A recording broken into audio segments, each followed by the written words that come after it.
I dag, den bliver rimelig speciel. Ja, det bliver noget anderledes i dag end i går. Vi har været ude i går, og der fik vi faktisk fint med fisk. Vi fik 2 store fisk. Ja, og så fik vi 4 små omkring fra 45 og nedad. Så altså fantastisk start på vores tur her. Ja, og vi er her jo i 3 dage, og vi fisker jo bare yderkyst og rå forhold. Ja. Som I nok kan se bagved mig her, så er der godt med blæst på og gang i vandet. Ja. Den eneste forskel, der er på i dag og i går, det er simpelthen, at det skal pivregne i dag. Altså, man kan ikke se det lige nu. Altså, solen den skinner endda, men senere, der skal der altså stå ned i lovfede stråler, og det er ikke noget, vi har gjort så meget i igen, når vi har filmet. Nej, for man kan sige, at kamera og vand, det er måske ikke det bedste. Men jeg har hørt mange andre sige, at havet og regn, det er altså ikke, det er ikke dumt. Nej, vi mødte en lokal i går, han sagde, at vi skulle glæde os til regn nu her. Så vi glæder os helt vildt.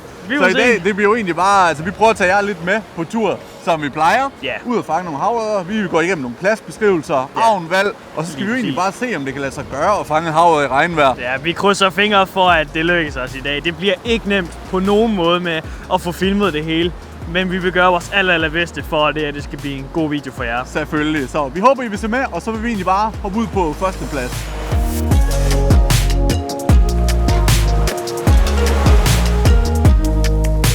Det her det er jo det allerførste spot, vi fisker i dag. Og som vi kan se, så går vi på noget rigtig lavt vand lige nu. Og her starter vi faktisk fiskeriet. Det er et stort rev, vi står og fisker på. Og det fede ved de her rev, det er, at fiskene de kommer faktisk helt herop. Og altså, uden pis, de kommer op på 30 cm vand. Så derfor så starter vi faktisk fiskeriet her, inden vi går for langt ud på revet, hvor bølgerne bryder. For ofte så kan du faktisk finde havørrederne, der jager derude, hvor bølgerne de bryder. Så vi starter fiskeriet her på revet, og så går vi ud og leger i bølgerne bagefter. Det her, det lugter bare af store fisk. Det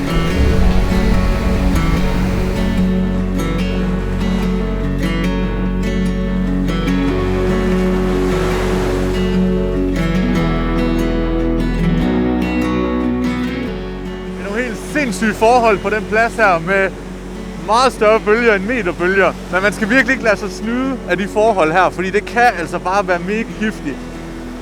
Det er sådan nogle forhold, der bare skriger store fisk, og det er måske også nogle forhold, som holder nogle fiskere hjemme. Men på de her kanter her, der er det altså gode forhold.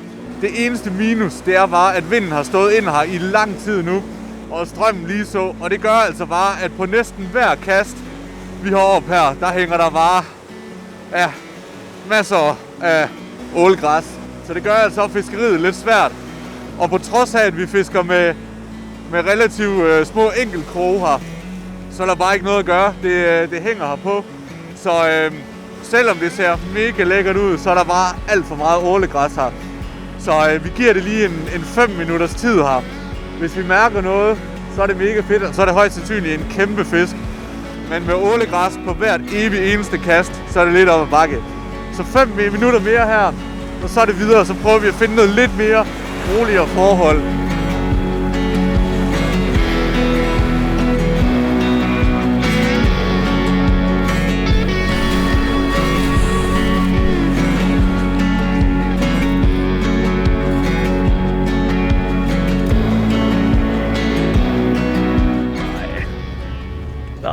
Der er mange fiskere, mand. 1, 2, 3, 4, 5, 6, 7, 8, 9 biler.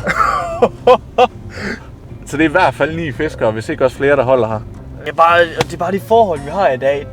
Det er så begrænset, hvilke pladser, der er fiskbare. Og det er weekend. Mand. Alle folk, de skal bare afsted. Altså som vejret er lige nu på den anden plads der, ikke? Og den var totalt lukket, så alle de pladser nede der, de er lukket. Ja. Så det er 2 eller 3 pladser i hele området, der faktisk er fiskbare i dag, og det er lørdag. Jeg synes, vi skal gøre det, at vi kører hen til vores anden spot, vi besøgte i går. Den må vi slutte på, hvor vi fik fisk, hvor du fik dine store. Ja. Hvis vi så finder ud af, at der er proppet derhen, så må vi satse. Så må vi simpelthen udnytte, at vi har spændestang, og så krydse fingre for, at der ikke er alt for ålegræs ved nogle af de andre spots. Ja, så måske finde et spot, hvor vi skal gå lidt. Ja. Vi kører ud til den, hvor du fik det i går der. Hvis der er under 4 biler derude, så rykker vi på det. Så prøver vi. Fedt, for det her, det er i hvert fald, der er for mange fiskere hernede. Ej, hvor er det bare ærgerligt. Nå. Pisse os. Nej, det er fladt. Nej, det... Prøv lige at se det her. Det er bare... Okay. Vi kommer lige fra det ene sted, hvor det bare er sindssyg vind. Så kører man herop. og så er det bare helt fladt. Og det mest åndssvære er, at vi jo lige ude på den anden plads, hvor vi fik fint med fisk i går, ikke? Og tænker, der holder 10 biler, det gider vi ikke. Så kører vi herud, så snakker vi med en anden, der lige kommer derudefra. De var de sidste, der tog afsted derude, og de andre 9 biler, det var en stavgangsklub. Ja, det var simpelthen nogle folk, der lige skulle ud og travle lidt langs vandet. Det tror jeg, vi skal gøre efter. Altså, vi skal bare have et væld af biler til at holde på vores plads, så kører folk igen. Fordi det var lige præcis det, vi gjorde. Man tør ikke forestille sig, hvor mange andre lystfiskere, der så er vendt om og tænkte, her skal vi ikke fiske i dag. Så man kan altså godt blive lidt snydt en gang imellem. Det er ikke kun fiskere, der er stedet ude og nyde naturen nu her. Det er altså også andre folk. Men der holder der et par biler her, som vi ved er lystfiskere i hvert fald. Men vandet, det er godt nok fladt. Ja, det er helt vildt. Men altså, lad os give det et skud. Ja. Vi er her. Vi må krydse fingre for, at der sker noget magisk, ellers så er det bare igen videre til næste spot. Videre. Yep. Let's go.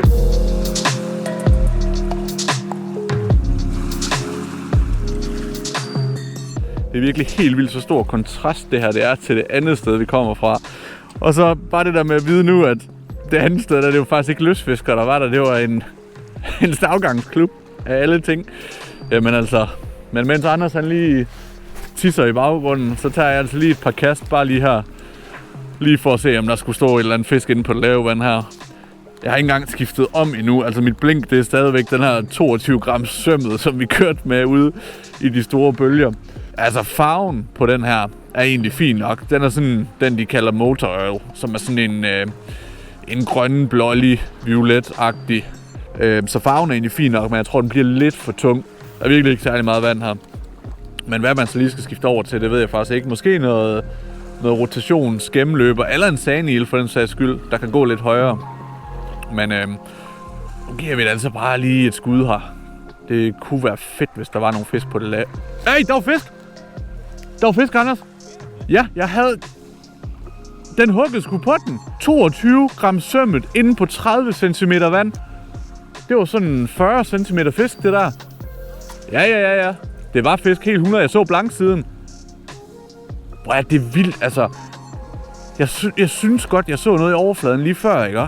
Og så kastede jeg bare derhen af. Men jeg var lidt i tvivl, om det var fisk. Og prøv at se, hvor hurtigt jeg spænder ind over det lave vand her med en 22 gram sømmet. Altså, what? Men selvfølgelig af alle steder skal der stå en lille stime her. Der var følger igen, mand. Og prøv at se nogle gange, hvor vigtigt det er, det der med bare lige at få testet området. Som jeg sagde i starten, det er jo bare lige for sjov lige at chatkaste hernede foran. Mens Anders han lige oppe på tis bagved, ikke? Altså. Og selvfølgelig står der en steam lige nede foran. Nå, jeg tager simpelthen og skifter. Anders han gør det samme.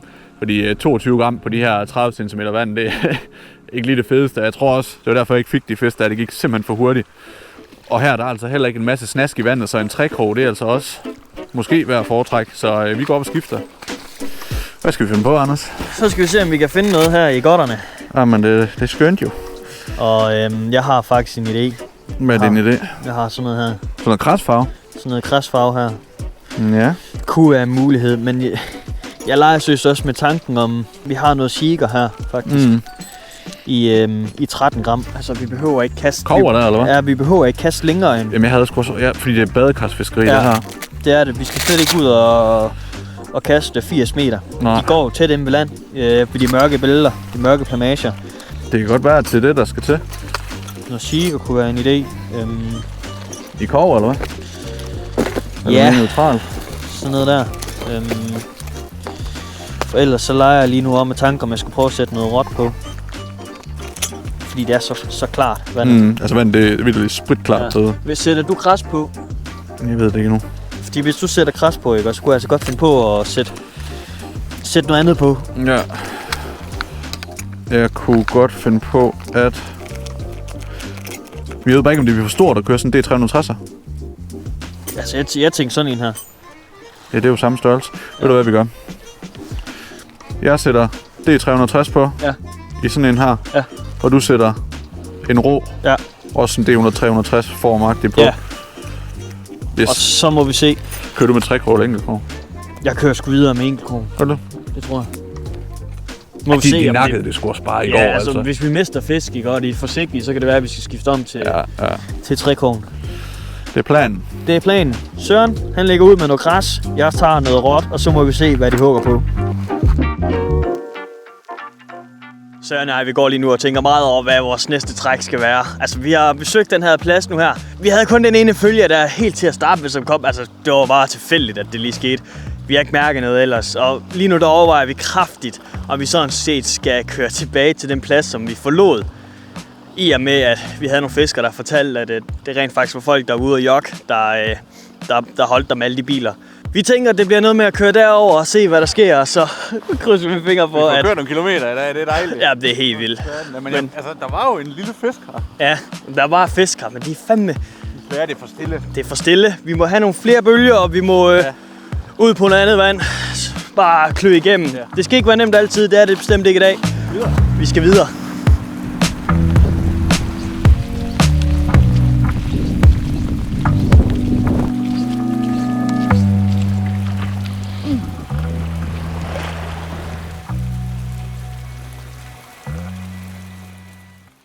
Så skete der jo faktisk det, vi kom efter. Vi har lige fået noget frokost, og med et så åbner himlen så bare, og det pisser ned. Ja, de der 750 grams pasta, de har givet os noget energi, men vi skal alligevel finde noget frem ud over det sædvanlige, når vi skal ud og slås i det her regn. Jeg kunne godt forestille mig, måske ikke, at jeg har noget hat i, men nu regner det helt vildt, hvis der så kommer et ophør i regnen. Ja. At så er det der, at fiskeriet det måske. Men jeg ved det ikke, jeg har intet at have det i. Men også nu her, hvor vi har fralandsvind, og det er rimelig havblik derude. Jeg tænker måske, at fordi det er så stille, at den her regn her, der lige laver lidt i overfladen, ja, altså det kan give noget, at det ikke er så skyet ude. Det kunne være en god teori, faktisk. Men en ting, der er vigtigt, når man jo skal ud i det regn, det er jo at have noget ordentlig påklædning. Og der er rigtig mange, der har spurgt om, hvilke jakker det egentlig er, vi har på. Ja. Og der går vi jo begge to med Jeff Andersen. Ja. Jeff Andersen, de laver en masse forskellige vadejakker, som er super fede at benytte til det. Ja. Og vi har egentlig også lagt vores favoritter ind på shoppen, så man kan gå ind der og finde dem. Jeg går med V6'eren. Ja. Jeg går med Buteoen, ja. Og det er altså nogle, vi er super, super glade for. De kan altså holde det her regn ude. Så en lille anbefaling herfra. Men skal vi til at ud i regnen, eller hvad? Lad os se, om vi kan få en. Lad os se, om vi kan gøre det.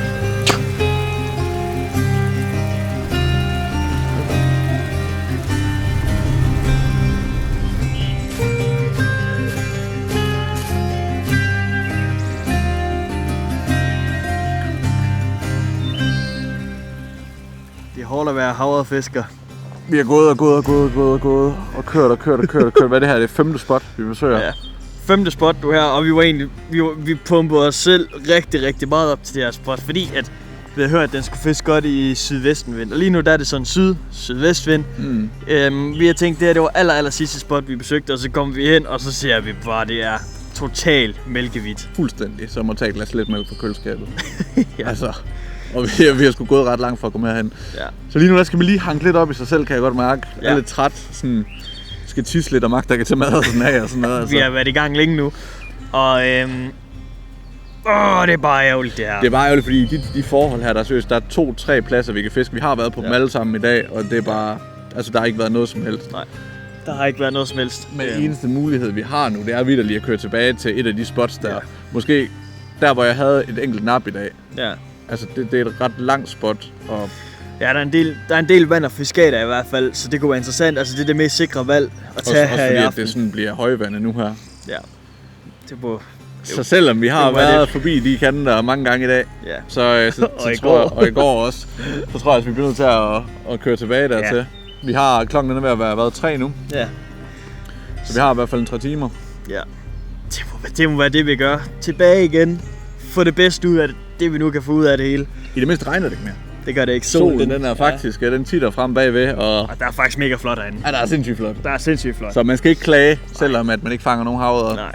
Det er en del af gamet. Det er det bare. Så op i bilen, og så tilbage til det spot, hvor jeg havde en enkelt fisk. Ja, det må være planen. Let's do it!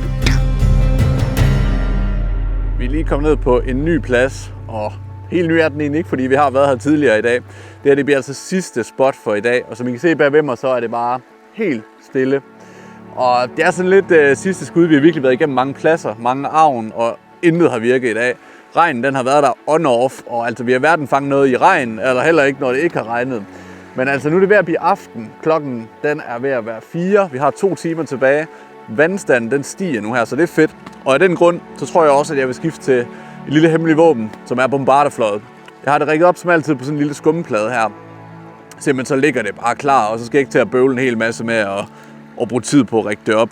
Så jeg skifter over til Bombarda, og så håber jeg på, at fiskene de bare vil lege en lille smule med, fordi at man kan godt mærke, at en fisk lige nu, det vil gøre underværker i hvert fald. Om det så er på Bombarda eller gennemløber, det er jeg sådan set helt vildt ligeglad med. Så kommer jeg til at køre et dobbelt fluesetup, hvor at nede i enden, eller som den øverste flue, der kører jeg en helt lille kobberbasse variant. Og så tænker jeg altså lidt på den anden, så må jeg køre noget, jeg ved sgu ikke, om man skal køre noget Bostormsflue. Nu er vi jo sådan set i marts, og altså vandet er på vej opad derude. Jeg har altid sådan en flueæsk med rejefluer, og så med sådan nogle Bostorm og kutlingeimitationer og så videre. Så en lille flue, der måske kunne være meget interessant nu her, det er sådan en som sådan en Ormø-Boston lignende flue her. Den kan ligne alt lige fra en kutling til en lille Bostorm og så videre. Så det bliver sådan en her, som hovedfluen ned for enden, og så en lille kobberbas som ophænger. Så må vi se, det er virkelig sidste skud det her. Klokken er 4, og vi har 2 timer tilbage, så hvem ved, måske det sker nu her hen under aften.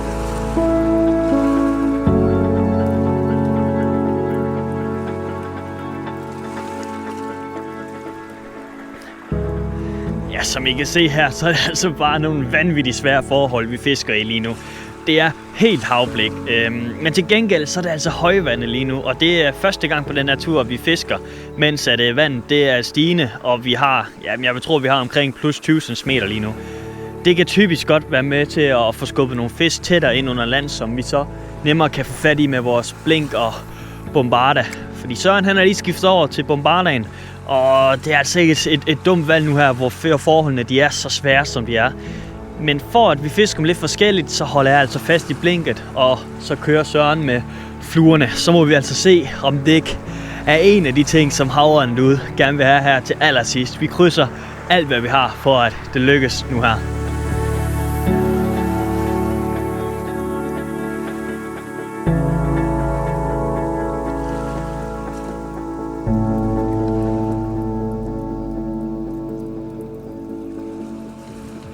Vi tog ud i dag for at se, om vi kunne fange en havørred i regnvejr. Se, om vi havde evnerne til at gøre det, vi ikke rigtig har gjort så meget i før. Men det lykkedes ikke. Vi fangede ikke en skid. Vi har gået, hvor lang tid har vi gået? 10 timer. Ja, 10 timer uden at mærke noget som helst, og det er bare, altså forholdene i dag, de har bare været umulige for os. Vi skylder skylden i hvert fald på, at det har været totalt modsat vind kontra i går. Det har været med regn, det har ikke været noget sol. For i går der var bare så mange fisk, altså. Ja. Og de pladser, hvor der har været vind i dag, de har bare været totalt mudret til. Ja. Totalt hvidt vand og masser af ålegræs, som ikke kunne fiske. Så kunne vi fange en havørred i regnvejr? Nej. Men jeg har også en lille teori. Det har vi. Ja. Og jeg ved ikke, om det holder stik, og jeg har ikke så meget hat i, men jeg har virkelig været ude mange gange, hvor det har regnet om natten. Virkelig været mega meget regn om natten. Og så når vi er kommet ud om dagen, så har havørderne bare lukket munden. Der har ikke været noget, og de har ikke lukket munden af vores blink i hvert fald. Og jeg ved ikke, om det er noget, men det er virkelig sket mange gange efterhånden. Tit, når vi har taget afsted, og vi ikke har mærket særlig meget på dagen, og nogle gange slet ingenting, så har vi kigget vejrudsigten, hvordan det har været egentlig natten henover. Hvis det har været mega kraftig regn og halv storm, så er det som om, at så er de bare lukket munden om dagen, og det er lidt været det samme i dag. Men vi er også ret interesserede i lige at prøve at høre, hvad jeres erfaringer er med havørred i regnvejr. Ja. Om I har gode erfaringer med det, eller om det simpelthen bare også der har ramt en uheldig dag. Ja. Så prøv lige at skrive ned i kommentarfeltet. Kan I fange havørred i regnvejr? Kan det lade sig gøre? Prøv at inspirere os andre. Og så tror jeg egentlig bare, at vi vil sign off herfra. Ja. Så til sidst så er der ikke andet end at sige tusind tak, fordi I vil se med på den her video på trods af de manglende fisk. Ja, og som altid så er vi linket alt nede i beskrivelsen, hvad for noget grej vi har brugt i den her video. Lige præcis. Knæk og bræk derude.